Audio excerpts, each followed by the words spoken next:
Nós vemos há um tempo falando sobre discipulado. Na realidade, nós vemos há umas 4 semanas falando sobre essa questão ser discípulo, discipulado, a essência do discipulado, os desafios do afastamento, desse afastamento que nós estamos vivendo. E nós vamos continuar nesse tema porque nós entendemos que é importante nós termos a compreensão clara do que é ser discípulo, do que é ser não somente um discípulo, mas o que é o discipulado e o que é fazer discípulos. Isso é uma missão, nossa grande missão como cristãos que somos. Nós precisamos ter uma compreensão clara, bem definida, para que nós possamos viver de uma maneira, ou buscar alinhar as nossas vidas de uma forma em que Deus olhe para nós e tenha prazer. A palavra de Deus diz a Isaías, tenho falado esses dias muito sobre isso, Isaías 53, que o Senhor, ele verá o fruto do seu penoso trabalho e ficará satisfeito. Com que Deus vai se satisfazer? Ele vai se satisfazer quando Ele nos ver da maneira que Ele quer. Quando Ele nos vê da maneira que Ele deseja. Quando nós formos realmente discípulos, seguidores, servos, cristãos mesmo. Então Deus, Ele vai ter prazer nisso. E a palavra de Deus diz, nós sabemos disso, que o prazer do Senhor, a alegria do Senhor é a nossa força. É aquilo que nos mantém. E isso é uma coisa natural, porque quando nós alegramos aqueles que estão sobre nós, que estão acima da gente, nós somos agraciados por isso. Você trabalha bem, você se esforça, você é um ótimo funcionário, o seu patrão vai, claro, com certeza, ele vai premiar você, ele vai promover você, ele vai ter você como uma pessoa de confiança dele. Assim o pai com o filho e assim por diante. Então nós queremos também tratar disso, e é importante que nós tenhamos uma definição clara, irmão, sobre isso. Você é um discípulo de Cristo. Deus te chamou para ser um seguidor dele, para ser um dos seus servos, ser um daqueles que vão sentar a seus pés e ouvir a sua doce voz, dando ensinamentos de vida, falando para ele como ele quer que nós sejamos. Ele vai revelar ele mesmo para que nós sejamos semelhantes a ele. E façamos obras maiores ainda do que Ele. Esse que é o grande desejo de Cristo. Ele não quer que nós sejamos somente ouvintes. Ele quer que nós sejamos participantes. Nós não podemos ser ouvintes, diz o apóstolo Tiago, que nós não podemos ser somente ouvintes da palavra, mas sim participantes dessa palavra. E ser participante, ser ouvinte e participante é ser um discípulo que ouve o seu mestre e obedece o seu mestre naquilo que ele deseja, e aí ele participa da obra do seu mestre. Esse é o nosso chamado. Esse é o seu chamado. É isso que Deus quer de mim e Deus quer de você. E muitas pessoas dizem que têm experimentado uma morte de si mesmo, como nós falamos nos 2 últimos encontros, falando sobre discípulos. O que é a essência de ser discípulo é morrer para si mesmo e multiplicar. Muitas pessoas dizem ter experimentado essa morte de si mesmo e estar vivendo uma vida totalmente consagrada a Cristo. Mas vamos ler o que o texto diz lá em Mateus capítulo 7, verso de número 21. Abra sua Bíblia, Mateus 7, verso de número 21. A palavra de Deus diz o seguinte, essas palavras saíram da boca do nosso Senhor Jesus Cristo. E ela diz assim: nem todo aquele que me diz Senhor, Senhor, entrará no reino dos céus, mas apenas aquele que faz a vontade de meu Pai que está nos céus. Aleluia. Glória a Deus. Eu gosto muito de ouvir a voz de Deus. Eu gosto muito de ouvir a voz de Jesus. E Jesus está falando comigo. Jesus está falando com você. Nem todo aquele que me diz, Senhor, Senhor, entrará no reino dos céus, mas apenas aquele que faz a vontade de meu Pai que está nos céus. Pode ser uma palavra dura, mas é uma palavra de esclarecimento. É uma palavra de entendimento para que nós possamos compreender o que é seguir a Cristo e o que é ser um discípulo. Pode ser que para alguns possa ser uma palavra muito dura de se ouvir, é muito difícil de se ouvir.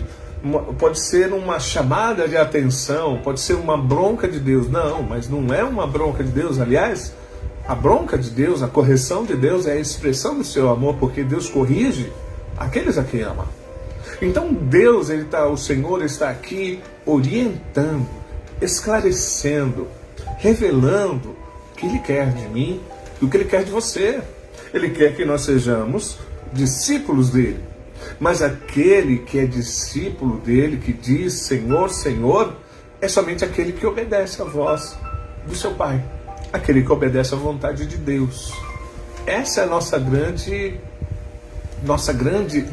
desafio e a nossa grande missão. Eu gostaria de contar uma história de um minerador. Ele morava nos Estados Unidos e ele, numa daquelas corridas em busca de ouro, que às vezes se levanta em algumas nações, como no Brasil também, ele comprou um terreno num certo estado americano e começou a procurar desesperadamente por ouro. Ele procurou e finalmente ele encontrou algo, um metal dourado, um metal amarelo. E ele falou assim, achei, acertei, estou milionário. E começou a planejar a contratação de novos funcionários, começou a planejar viagens, mas ele pegou aquele material, aquele minério e levou para um ourives para que aquele ourives pudesse testar e ver se aquilo era ouro. Mas qual foi a sua decepção quando o ourives falou que aquilo não era ouro? E ele insistiu, não é ouro, mas o ourives, o cara que sabe, aquele que entende, que conhece tudo, falou, não é. Na realidade, o que é importante e a lição que nós queremos tirar aqui, embora a tristeza daquele minerador, contudo, qual a lição que nós devemos tirar daqui? O minerador tem de estar certo de que aquilo que encontrou é ouro, antes de usá-lo para adquirir bens ou serviço. Nós precisamos também, assim nós com Deus, precisamos, é exigido de nós como discípulos, que nós conheçamos bem ao Senhor, que conheçamos as suas verdades, que conheçamos o tesouro de Deus, para que nós possamos servir a Deus. É necessário. Assim acontece conosco, assim acontece com Deus. Ele exige que nós sejamos discípulos de Cristo, antes de nos usar como ferramentas nas suas mãos, antes de nos usar na sua obra. É necessário que nós conheçamos a Cristo. E como saber se você ou se nós somos um discípulo de Cristo? Como nós vamos identificar? Como vamos saber se nós já morremos para nós mesmos e estamos aptos para produzir? Como identificar isso? Como descobrir isso? A evidência inegável ao discernir se alguém é ou não é uma versão espiritual de imitação de Cristo, de imitação de ouro, ou um artigo genuíno, irmãos, é a presença de um caráter semelhante ao de Cristo. Sabe quando nós vamos saber se nós somos discípulos ou não? Quando nós conseguirmos ou evidenciarmos na nossa vida se nós somos uma versão genuína ou transmitimos essa presença do caráter de Jesus em nossas vidas. A nossa semelhança com Cristo é o que vai determinar, é o que vai evidenciar se nós somos discípulos ou não. E isso é muito importante para nossas vidas. Se o caráter de Cristo estiver faltando nas nossas vidas, se estiver faltando em você, você ainda não morreu para si mesmo. E não está preparado para produzir. Ou melhor, você não é um discípulo e não consegue fazer discípulos. Então, o caráter de Cristo, ele tem que estar evidente nas nossas vidas, na sua vida, na minha vida. A nossa semelhança com Cristo é o que determina se sou ou se não sou um discípulo de Jesus. Talvez seja essa a maior dificuldade que nós temos, que você tenha de enfrentar. Seja crer de fato se o caráter é mais importante do que às vezes da nossa capacidade, das nossas habilidades, porque muitas vezes confundimos as nossas habilidades, a nossa capacidade com o caráter de Cristo. Aquilo que nós sabemos fazer bem, nós fazemos bem algo e nós desenvolvemos com habilidade alguma coisa e nós confundimos isso com caráter. Não, isso é talento, isso é habilidade. Não é caráter, porque caráter ele é outra coisa, é a semelhança no seu ser, não do fruto das tuas mãos, mas sim do fruto das tuas ações, das tuas atitudes. Essa talvez seja a maior dificuldade que nós tenhamos, ou que você tenha, de enfrentar, de não misturar caráter com habilidade, ou caráter com capacidade. Às vezes nós pensamos que fazemos muitas coisas. Nem todos que me dizem Senhor, Senhor são. A Bíblia nos alerta, irmãos, para a verdade. Primeiramente, acima de tudo, a verdade. Deus Ele quer que eu tenha o caráter de Cristo. Deus quer que você tenha o caráter de Cristo. Que você seja um cristão autêntico, um cristão verdadeiro, nas suas ações, nos seus atos. Só então, depois de testificar isso e evidenciar isso, Deus, Ele começa a operar através da sua vida, através de mim, para a sua glória, para o louvor do seu nome. E essa é uma revelação maravilhosa para nós. Deve ser uma revelação que deve nos parar para nós meditarmos, parar para nós refletirmos. Tem que ser paralisante. Nós confundimos, às vezes, o ativismo com a resposta de um homem em retidão. Ou a gente confundiu ou substituiu a atitude de um adorador pelo ativismo. Essa revelação, ela tem que te parar para você refletir. Ela tem que parar você. Ela tem que fazer com que você pare e comece a pensar. Eu estou confundindo o meu ativismo, a minha participação com a retidão. Eu estou confundindo meu ativismo com a adoração. Então, o que é então o caráter de Cristo? O caráter de cristão, irmãos, consiste na união de qualidades mentais. O caráter de Cristo consiste na união de qualidades mentais e éticas que o capacitem. Para que você, olha o que diz a palavra de Deus em 1 Tessalonicenses, capítulo 2, verso 12. A palavra de Deus diz lá, o apóstolo Paulo sendo usado, ele fala o seguinte: para que vocês vivam de maneira digna de Deus, que os chamou para o seu reino e para a sua glória. Então o caráter cristão, ele consiste na união de qualidades mentais e éticas que nos capacitam a vivermos de maneira digna de Deus. Que esse que nos chamou para a sua glória, para o seu reino e a sua glória. E ele externa, ele apresenta o fruto do Espírito. O caráter cristão, o caráter de Cristo, ele revela o fruto do Espírito. Como diz lá em Gálatas, capítulo 5, verso 22 a 23, onde está registrado o fruto do Espírito, seja ele o amor, a alegria, a paz, a paciência, a amabilidade, a bondade, a fidelidade, mansidão, domínio próprio. Então, o caráter cristão consiste nisso.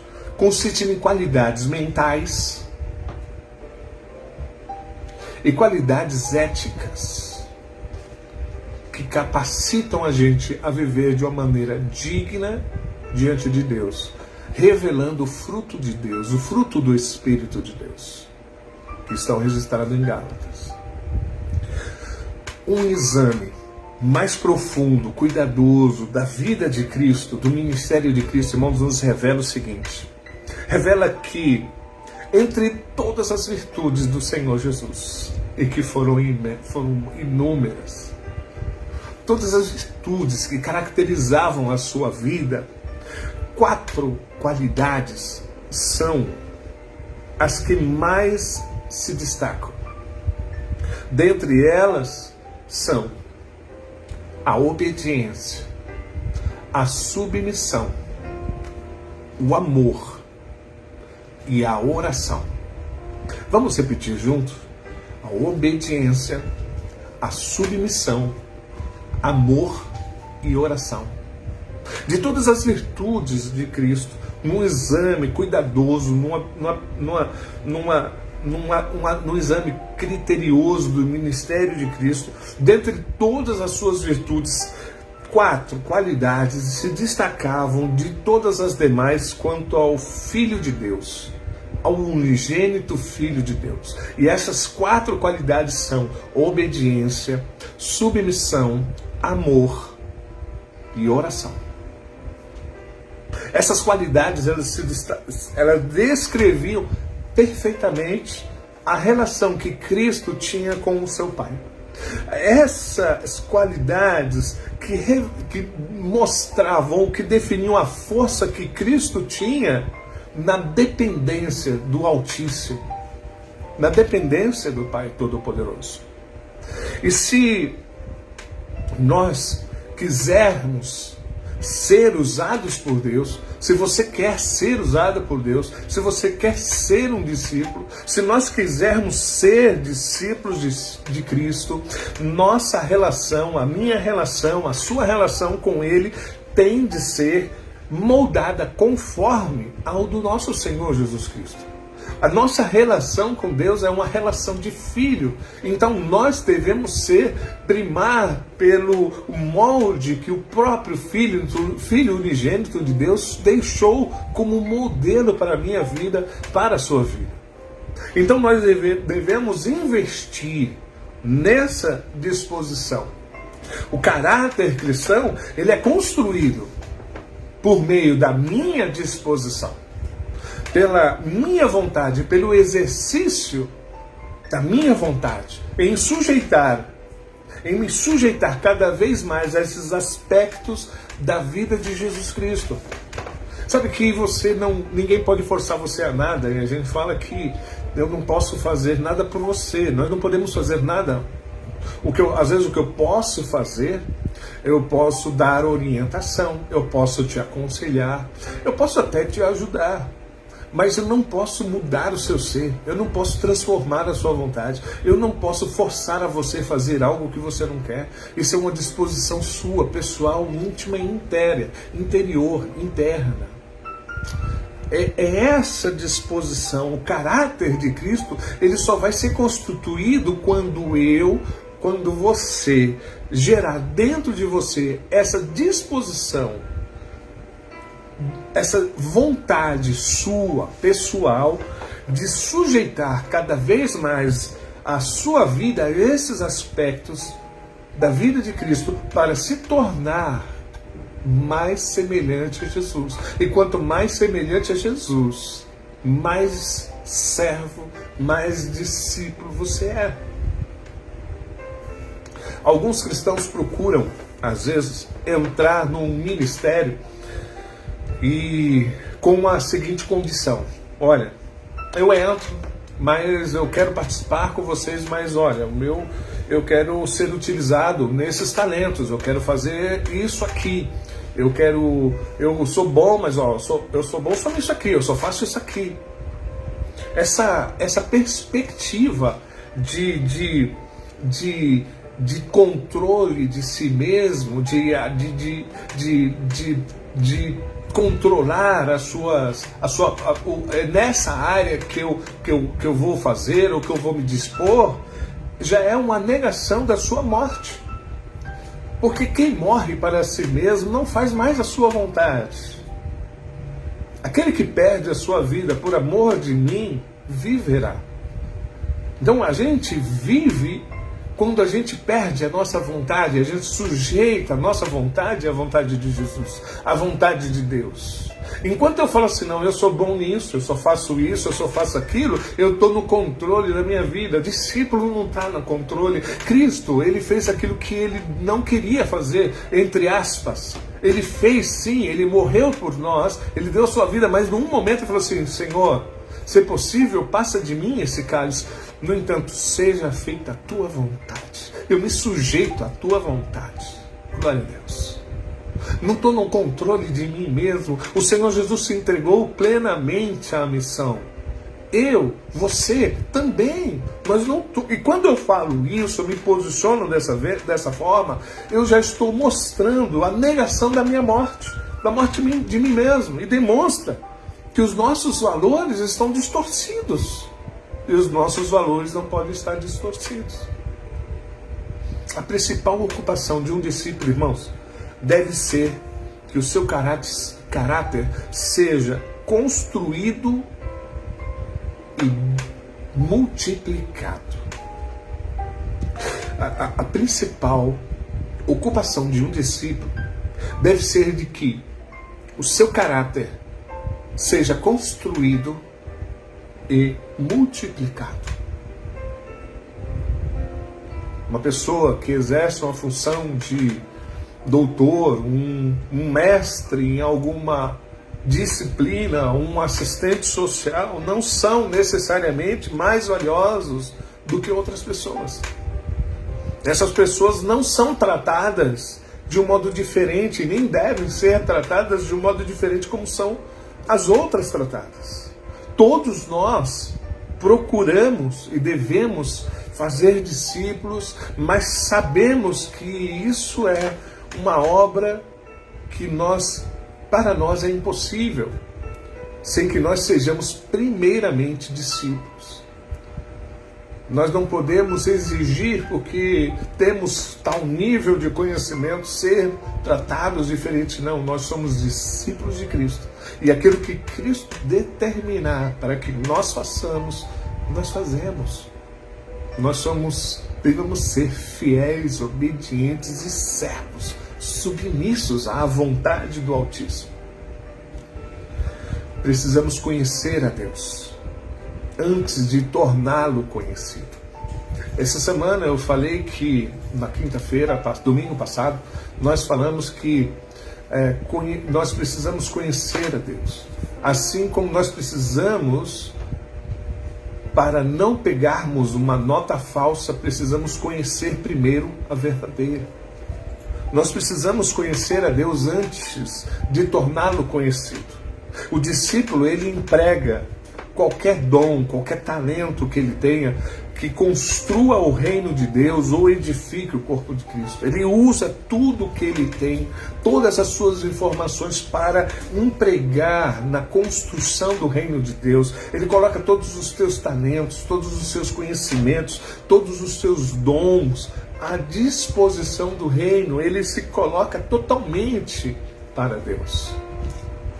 Ele confiantemente deixa de exercer habilidades que possam nutrir o seu orgulho. Nós falamos disso ontem numa conversa com alguns jovens, que nós devemos estar buscando em Deus, crescendo em Deus e buscando cada vez mais multiplicar os nossos talentos, nossos dons para o serviço do reino, mas contudo não permitindo que essas habilidades nutram em nós um orgulho que possam impedir a nossa maturidade cristã. O enfoque do homem morto para si mesmo sempre vai ser Deus, irmãos. O enfoque de um discípulo sempre vai ser o eterno, o grande Deus. Ele procura ser como Cristo para que Deus possa ser glorificado. Cristo em nós, Deus foi glorificado. Cristo em nós nos levou a um relacionamento íntimo com Deus. Cristo em nós, quando nós morremos para nós mesmos, para as nossas vontades, Cristo, Deus é glorificado. Se algum homem tivesse motivo para se encontrar segurança em sua reputação, vou ler de novo, se algum homem tivesse motivo para encontrar segurança em sua reputação, capacidades ou credenciais, este homem seria o apóstolo Paulo. No entanto, olha o que o apóstolo Paulo fala, lá em Filipenses capítulo 3, do verso 8 até o verso de número 10. O apóstolo Paulo, ele reconhecia que isso tudo que ele tinha, toda a sua reputação, toda a sua capacidade, as suas credenciais, de nada serviam. E olha o que ele diz lá em Filipenses capítulo 3, verso 8. Desculpa, irmãos. Filipenses, capítulo de número 3, verso de número 8. Filipenses, capítulo 3, verso de número 8. Sim, deveras considero tudo como perda, por causa da sublimidade do conhecimento de Cristo, meu Senhor, por amor do qual perdi todas as coisas e as considero como refúgio para ganhar a Cristo. Glória a Deus. Eu vou ler numa linguagem muito mais atualizada, numa linguagem de hoje. E não somente essas coisas, mas considero tudo uma completa perda, comparado com aquilo que tem muito mais valor, isto é, conhecer plenamente de Cristo Jesus, o meu Senhor. Eu joguei tudo fora, como se fosse lixo, a fim de poder ganhar a Cristo. Oh, aleluia! Aleluia, glória a Deus!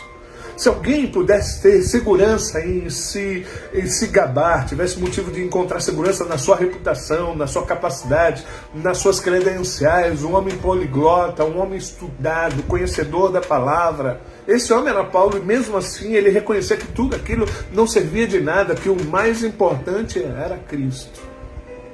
A capacidade da pessoa, irmãos, não vale sem o caráter reto. Não adianta ter talentos, não adianta ter habilidades, não adianta ter dons, se não há um caráter. O Senhor Jesus fala, olha, que naquele dia muitos dirão, em teu nome profetizamos, em teu nome expulsamos demônio, mas apartai-vos de mim. O caráter reto é o que nos faz ser, nos evidencia a nossa vida de discípulos e semelhança a Jesus Cristo. A capacidade de nada vale sem um caráter reto, sem uma disposição mental, ética, coerente com aquilo que vai glorificar a Deus de uma maneira digna de Deus, que faça com que nós possamos viver de uma maneira digna de Deus. Quando as pessoas olharem para nós, olhar para você e falar assim, ali vai um homem de Deus, um jovem de Deus, uma mulher de Deus, assim como fizeram com os nossos irmãos que foram antes de nós e que viveram de uma forma, irmãos, tão plena diante do Altíssimo, e que glorificaram tanto o nome dele, que foram instrumentos que levaram outros a conhecer a salvação. É claro que mortal algum pode atingir tais qualidades por seus próprios esforços. Claro que nós não conseguimos fazer isso com as nossas próprias forças, com a nossa própria capacidade. Mas Deus, Ele nos ajuda. Ele nos ajuda a sermos conforme a imagem de seu Filho. Romanos capítulo 8, verso 29 diz o seguinte, vamos ler Romanos, abra sua Bíblia, Romanos capítulo 8, verso de número 29 diz assim, queridos: porque aqueles que já tinham sido escolhidos por Deus, Ele também separou a fim de se tornarem parecidos com o seu Filho. Eu vou ler numa outra linguagem, outra linguagem, não a linguagem de hoje. Vamos ler lá, Romanos capítulo 8, verso de número 29.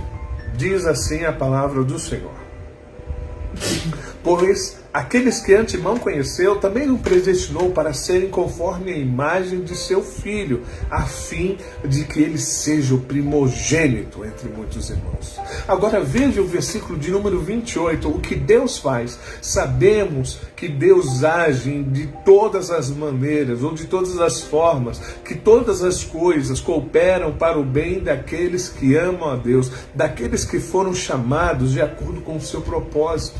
Deus nos ajuda, Ele usa todas as coisas para transformar as nossas vidas. Nós não conseguimos por nossa própria capacidade, mas Deus nos ajuda a nós nos tornarmos semelhantes ao seu Filho. Deus quer ajudar você. E sabe de uma coisa? Tudo que está acontecendo na sua vida, Deus está querendo tirar lições para que você seja parecido com Cristo. Você pode pensar que alguma coisa está sendo muito ruim, é muito difícil, é desgastante, está trazendo dor. Eu quero falar para você, irmão, todas as coisas cooperam para o bem daqueles que amam a Deus. Deus está querendo transformar você à semelhança do seu Filho. Ele está querendo que você viva de uma maneira digna. Ele quer transformar o seu jeito de viver a uma maneira digna de Deus. Ele quer transformar a sua vida de uma forma que Deus, na sua essência, através do fruto do Espírito, se manifeste. É isso, para que nós sejamos parecidos com Cristo. Às vezes nós reclamamos das coisas que acontecem conosco, mas Deus está trabalhando a nosso favor. Ele está nos ajudando. Esse tempo de pandemia foi um tempo de ensinos, um tempo onde nós tivemos que aprender a confiar em Deus, nós tivemos que aprender a colocar nossa fé, nós tivemos que moldar a nossa atitude de adoração. Nós tivemos que parar um pouco para lapidar a nossa vida com Deus. Muitos nesse tempo de pandemia se afastaram de Jesus. Muitos nesse tempo de dificuldades deixaram Cristo, se afastaram, mas muitos se aproximaram cada vez mais. Ficaram cada vez mais dependentes, ficaram cada vez mais espirituais. Tem um testemunho de um irmão. Ele foi fazer um passeio de navio, de barco, né? Na realidade foi um barco. Ele foi fazer um passeio de barco com um amigo e foram entraram mar adentro, quando de repente eles foram surpreendidos por um grande nevoeiro. Eles tentaram voltar para que pudessem chegar ao cais, ao porto, de uma maneira segura, mas o nevoeiro foi muito mais rápido e eles não conseguiram chegar. E eles se viram numa condição onde não se conseguia ver nada e eles não sabiam mais para onde estavam indo. Não tinham como ver. Até que depois de muito tempo navegando, tentando voltar à costa, eles escutaram um sinal. Era o sinal do farol. E guiados por aquele som daquele farol, aquela buzina do farol do cais, eles foram se guiando até que enfim eles conseguiram chegar na baía e entraram no cais e conseguiram aportar e chegar com segurança nesse porto. Se eles não tivessem ouvido aquele sinal, se eles não tivessem percebido aquele sonido, eles teriam ficado à deriva no oceano, teriam se perdido, talvez se chocado às pedras, poderiam ter naufragado, poderiam passar por um momento de grande tensão, de desespero. Mas aquele som foi o som que levou eles a um porto seguro. Se você não tiver um alvo para a sua vida, é provável que você fique à deriva. E eu quero falar para você que existem muitas pessoas que estão à deriva, estão navegando sem saber para onde. Elas estão a ponto de ficarem a pique ou de se chocarem a rochas e afundarem. Se o seu alvo for o nada, irmãos, provavelmente você vai atingir nada. É por isso que você tem que ter uma compreensão perfeita da pessoa de Jesus Cristo. É por isso que eu, você, todos nós aqui precisamos ter uma compreensão perfeita de Cristo Jesus, do Senhor, para que você tenha um alvo e você busque aquele alvo. Por isso que o apóstolo Paulo, ele fala assim, irmãos, olha, uma coisa faço, deixando as coisas que para trás ficam, eu prossigo para o alvo. Qual era o alvo? Qual era o alvo de Paulo? Sabe qual era o alvo de Paulo, irmãos? Cristo. O alvo de Paulo era Cristo. Eu vou deixar as coisas que tentam me impedir, eu vou deixar as coisas que tentam me influenciar, eu vou deixar as coisas que maculam a minha alma, eu vou deixar as coisas que maculam a minha vida, que não fazem delas dignas de Cristo. Eu vou seguir para o alvo, para o prêmio da soberana vocação. Tem uma trilha, uma vocação, a presença de Cristo Jesus. Então, você precisa ter uma compreensão perfeita da pessoa que Cristo quer que você seja. Você precisa ter uma compreensão perfeita da pessoa que Cristo quer que você seja. E se você não tiver essa compreensão perfeita de que Cristo, do qual Cristo quer que você seja, você vai ficar à deriva. Eu quero agora falar para você. Deus não te chamou para você ficar navegando sem direção. Deus te chamou com propósitos. Quando Cristo manda os seus discípulos atravessarem o mar da Galileia, ele estava em um monte, falou com uma multidão, atendeu uma multidão, e ele de repente chega para os seus discípulos e fala assim: olha, vocês não atravessem, vocês vão lá para o outro lado, e eu vou ficar aqui orando mais um pouco. Os discípulos foram. Cristo deu uma meta, Cristo deu um alvo. Vocês vão para tal lugar, atravessem para lá, que logo depois eu vou. No meio da tempestade, no meio do mar, veio uma tempestade, e que chacoalhou muito, e que deixou os discípulos desesperados, e o Senhor teve que ir ao socorro deles, e quando chegou lá, o Senhor repreende eles. Homens de pouca fé. Eu tinha dado destino a vocês. Se eu dei destino, era para vocês focarem no destino e continuarem em direção a ele. Não desesperassem, não perdessem a fé, porque eu falei. E o Senhor repreende eles porque a fé deles fez com que eles pensassem que eles morreriam ali. Mas se Deus falou que tem um destino, tem um propósito, é para que nós foquemos no propósito e lutemos para chegar lá. Então você tem, nós temos que ter essa compreensão perfeita de Cristo, ou essa compreensão perfeita do que Cristo quer que eu seja, ou que Cristo quer que você seja. E a obediência, a submissão, o amor, a oração são os objetivos pelos quais você e cada discípulo de Cristo deve lutar para alcançar. Deve viver para alcançar. Então vou aqui dar alguns objetivos para a sua vida. Você tem que ter como objetivo na sua vida ser obediente a Cristo até a morte. Que você deve ser submisso a Cristo a qualquer preço.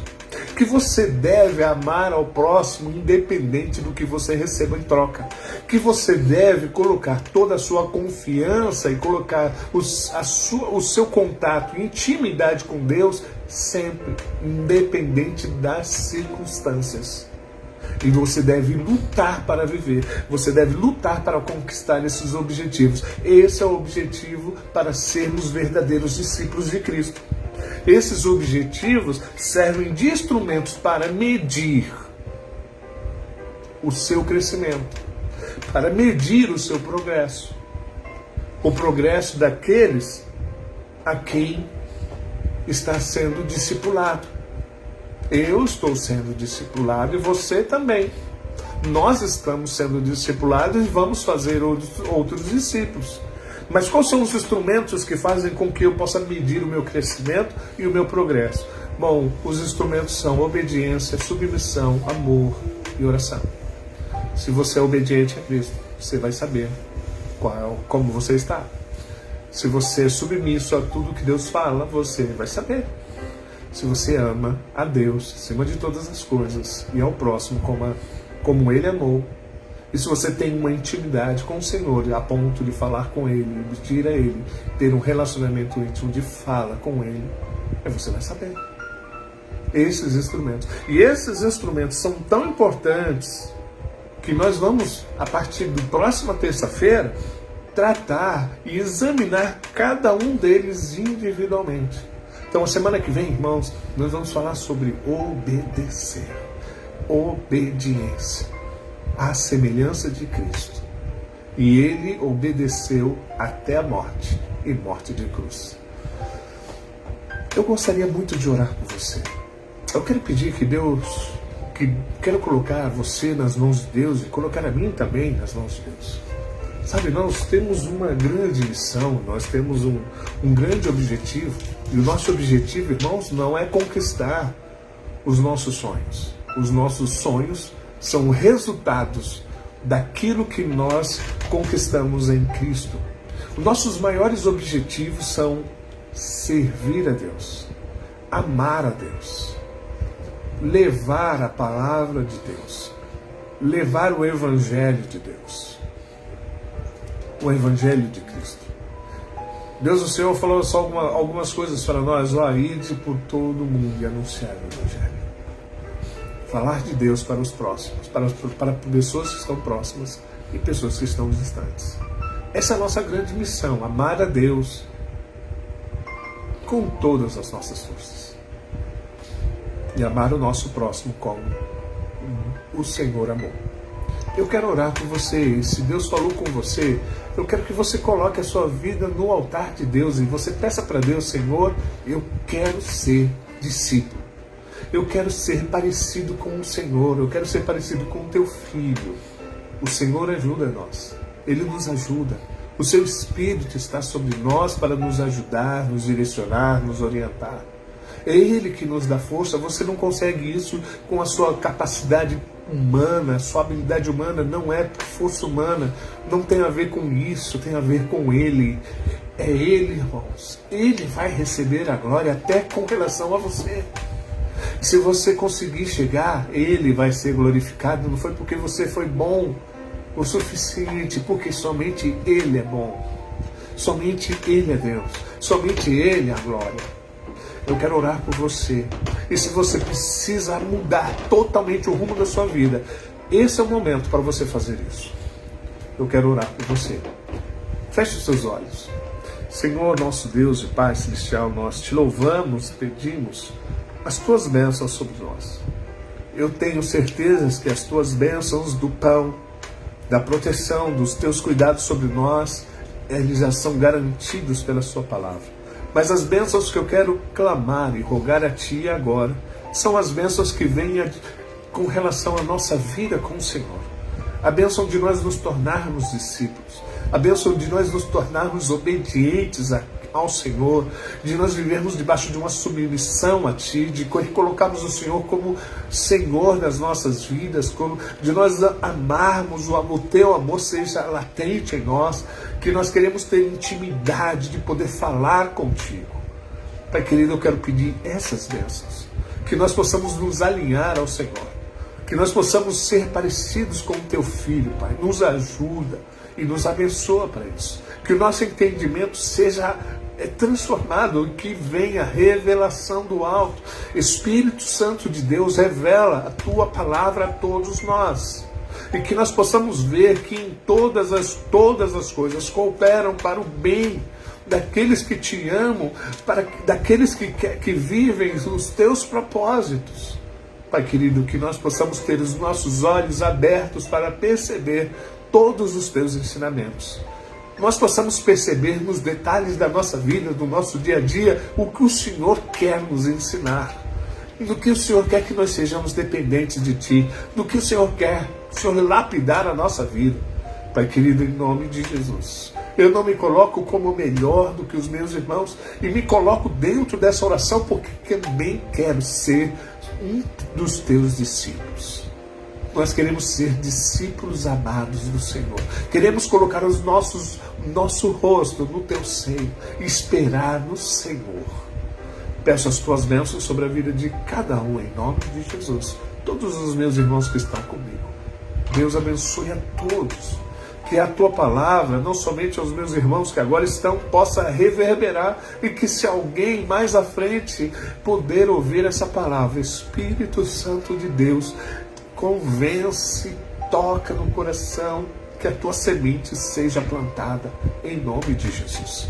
Peço essas bênçãos, Pai, certos de que o Senhor é bom e que a Tua misericórdia dura para sempre e que nós precisamos e necessitamos das Tuas mãos sobre nós. Amém.